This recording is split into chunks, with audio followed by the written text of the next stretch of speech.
Alors, on a eu les chiffres actualisés. Plus de 8 millions de Français sont en chômage partiel, donc à cause du Covid-19, à cause du coronavirus.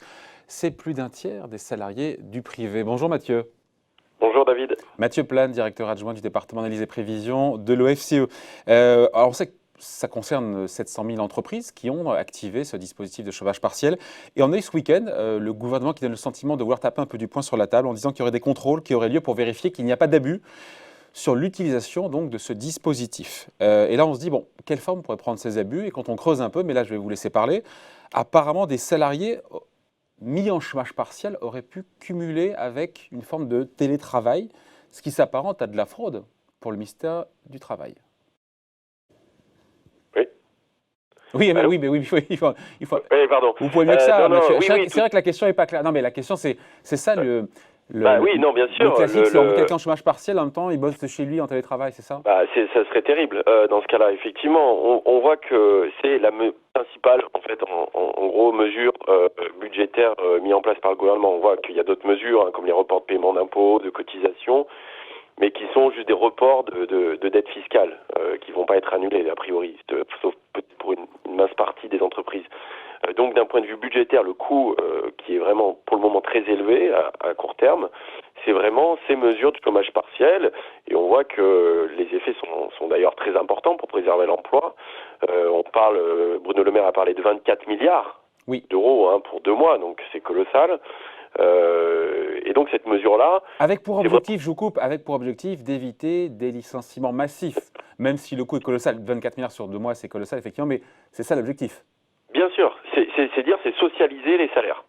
En gros, c'est l'État prend à sa charge les salaires des entreprises en difficulté pour éviter que, justement, on se retrouve dans une situation à l'américaine où vous avez de nombreuses entreprises qui mettent en place des plans de licenciement et que les gens se retrouvent au chômage. Donc, en gros, c'est l'État qui prend à sa charge jusqu'à 4,5 SMIC, donc c'est élevé. Hein. Donc, c'est une grande partie des salariés. À hauteur de 84% du salaire net. À hauteur de 84% du salaire net. Donc, il y a une petite perte pour le salarié qui peut être en partie compensée par l'entreprise, mais c'est pas obligatoire. Ce que je veux dire, c'est que c'est un coût budgétaire important, c'est que l'État va donc encaisser un déficit qui sert à payer les salaires des personnes qui ne peuvent pas aujourd'hui travailler pour préserver l'emploi. Donc dans ce cadre-là, il faut bien sûr que les entreprises jouent le jeu, parce que sinon c'est terrible. Alors ça veut dire quoi de ne pas jouer le jeu? Comment est-ce qu'on détourne ce dispositif? Je parlais apparemment de cette idée de cumuler à la fois le chômage partiel et le télétravail. C'est le seul moyen de contourner ce dispositif? C'est le principal aujourd'hui. C'est-à-dire, on voit bien que pour un certain nombre de secteurs d'activité,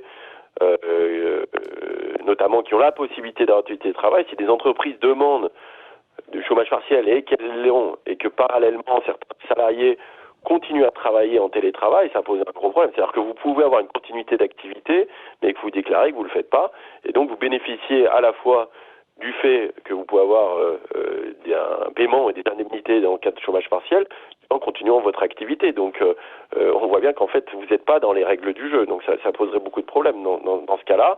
Et donc c'est pour ça que l'effet d'aubaine, Mathieu, et l'effet d'aubaine, c'est-à-dire qu'en fait... L'effet d'aubaine, normalement, il est contrôlé par le fait qu'il y a la directe qui est censée justement établir ou pas si l'entreprise peut recevoir ou pas ce chômage partiel. Après, vous pouvez, justement, on voit qu'on est dans des mesures d'urgence. On voit qu'il y a plus d'un tiers des salariés aujourd'hui qui sont concernés, donc ça a été mis en place pour beaucoup d'entreprises, et beaucoup d'entreprises peuvent se déclarer en grande difficulté, avoir assez facilement accès au chômage partiel, et puis peut-être pour certaines d'entre elles, finalement, avoir moins de difficultés que ça, ou donner la possibilité de certains salariés de continuer à travailler. Donc, dans ce cadre-là, on n'est pas dans le respect de la loi, et ça pose un certain nombre de problèmes parce que c'est une mesure qui coûte extrêmement cher. Et donc, si beaucoup d'entreprises font ça, l'État, en tout cas le gouvernement, a tapé sur la table en disant attention, c'est très sanctionnable, et ça peut être justement, bien sûr, suppression des aides, une amende, suppression des aides aussi pendant 5 ans, donc remboursement de ce qui a été versé, plus possibilité d'accès à la formation. Donc c'est un point important, c'est-à-dire qu'aujourd'hui, il y a vraiment une idée où tout le monde doit jouer le jeu parce qu'on a une situation extrêmement difficile. Mais encore une fois, il y a 700 000 entreprises qui ont activé ce dispositif de chômage partiel. Est-ce qu'il y a vraiment beaucoup d'entreprises qui jouent sur les deux tableaux? Est-ce qu'on parle de trucs, voilà, on se dit que c'est à dose homopathique, c'est totalement sporadique, ou on se dit que c'est peut-être suffisamment pratiqué pour que le gouvernement en parle?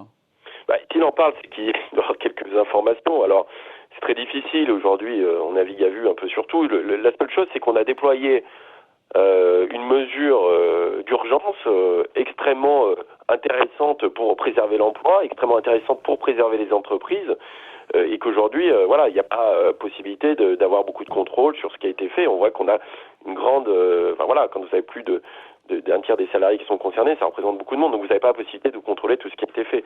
Donc, je pense que c'est une mise en garde pour dire attention, cette mesure-là, elle est faite. C'est pas bien que les gens continuent à travailler s'ils sont au chômage partiel. Si chômage partiel, vous l'avez parce que vous pouvez pas travailler, parce que vous êtes contraint, parce que vous n'avez plus d'activité. Donc, si vous faites les deux, c'est qu'en fait, vous avez menti dans un certain cas. Donc c'est là où le gouvernement essaye de mettre les points sur les i pour essayer, mon avis, de dire attention, c'est vraiment quelque chose qu'il ne faut pas faire et ça peut vous coûter cher, d'une part. Et puis, deuxième chose, c'est que voilà, il y a des règles du jeu qui sont mises en place, il faut les respecter, il faut un effort collectif et que tout le monde le respecte. Bon, et quand on a Agnès Pannier-Runacher ce week-end qui dit, voilà, elle nous parle de contrôle.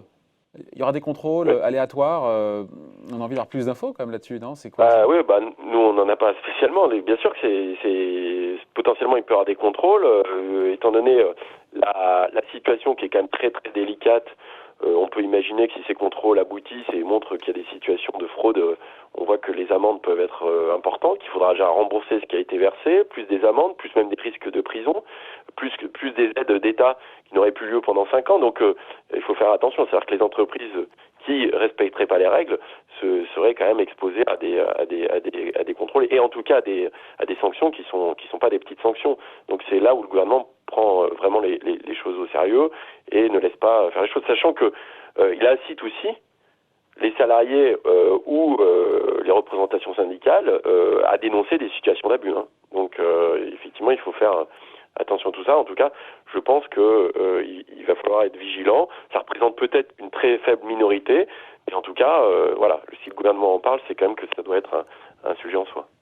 Ce dispositif, Mathieu, de chômage partiel, il pourrait être revu justement pour éviter les contournements, pour éviter les abus, ou parce qu'il coûte très cher et que, à mesure qu'on s'approchera de la sortie progressive du confinement à partir du 11 mai, on en parlera tout à l'heure avec Olivier Dussopt du gouvernement, pour éviter que ça, parce que l'activité va repartir, en même temps, on ne peut pas enlever la béquille tout de suite, le revoir dans le, vous disiez jusqu'à 4,5 SMIC, une prise en charge par l'État et par l'UNEDIC, on pourrait imaginer que ce soit le plafond soit plus bas?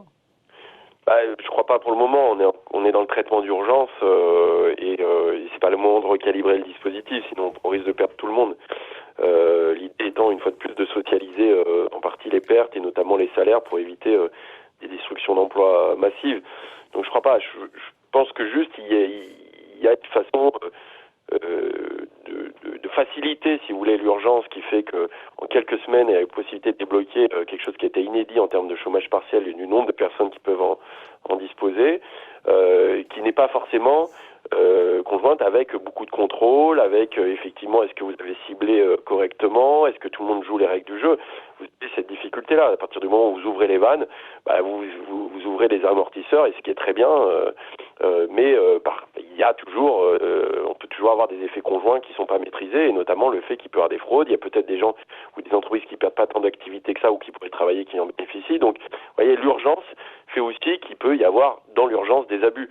Donc c'est un peu là-dessus que voilà, le gouvernement voit aussi la facture s'allonger, jour en jour. C'est important parce que quand vous parlez de 24 milliards en 2 mois, on imagine bien que même en sortie de déconfinement, ça ne sera pas on-off, on ne sera pas tout de suite en reprise d'activité pour l'ensemble des secteurs. Donc les mesures de chômage partiel vont continuer dans les mois qui suivent et donc continueront à coûter assez cher. Elles sont nécessaires une fois de plus, mais il faut que tout le monde accepte les règles du jeu pour pas qu'on se retrouve justement à réduire les enveloppes ou à diminuer justement cette protection. On finit là-dessus juste, Mathieu. On a vu Bruno Le Maire ce matin sur BFM TV nous dire, voilà, nouvelle prévision de croissance, enfin de décroissance pour le coup, 8% de baisse du PIB cette année, 9% de déficit. Maintenant qu'on a l'info sur sortie progressive du confinement au 11 mai, on est bon là sur ces prévisions-là?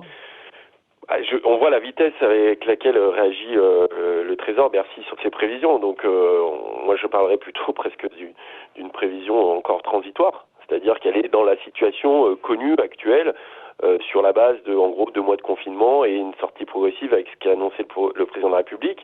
Non, parce que jusqu'à présent, Mathieu, les prévisions du gouvernement, c'est normal, étaient un peu en deçà finalement de ce vers quoi on tend. Aujourd'hui, vu l'état des infos qui sont les nôtres, à savoir sortie progressive au 11 mai, 2 mois de confinement, encore une fois, c'est 8 et 9, là, deux chiffres magiques, 8% de décroissance et 9% de déficit public. Ça vous semble coller à la réalité? Alors, ça reste un scénario qui n'est pas un scénario pessimiste. C'est-à-dire, c'est quand même un déconfinement. Ça veut dire implicitement que vous avez un déconfinement qui est quand même plutôt rapide, avec reprise des écoles, un certain nombre de choses, beaucoup de reprises d'activité. Donc voilà, je pense que autant on arrive à mesurer entre guillemets assez facilement le confinement, c'est-à-dire qu'on connaît à peu près les pertes d'activité, on parle de 2,6 points de PIB par mois de confinement sur perte de PIB annuelle, l'INSEE parle de 3. Le déconfinement va être beaucoup plus compliqué à mesurer parce qu'il risque d'être plus long et on ne sait pas exactement comment va se faire la reprise d'activité. Donc potentiellement, ça peut durer, alors on parle de 2 mois, mais ça peut être 3 mois, 6 mois. Et donc, les pertes d'activité peuvent s'enclencher comme ça. Donc, le -8 est dans une situation qu'on connaît à peu près actuellement avec un déconfinement relativement rapide. Donc, on va dire quelque part, c'est presque un scénario prudent dans le sens où finalement, au 15 juillet, on retrouve pratiquement une situation normale. Donc là-dessus, personne n'est capable de dire réellement si c'est le scénario le plus probable. En tout cas, je pense que le gouvernement fait ses prévisions sur la base à peu près des indications qu'a donné le président de la République. Ok, merci beaucoup en tout cas. Merci Mathieu Plain, donc directeur adjoint du département d'analyse et prévision de l'OFCE. Merci pour ces explications. Bonne journée à vous et bonne semaine. Bye. Merci, au revoir.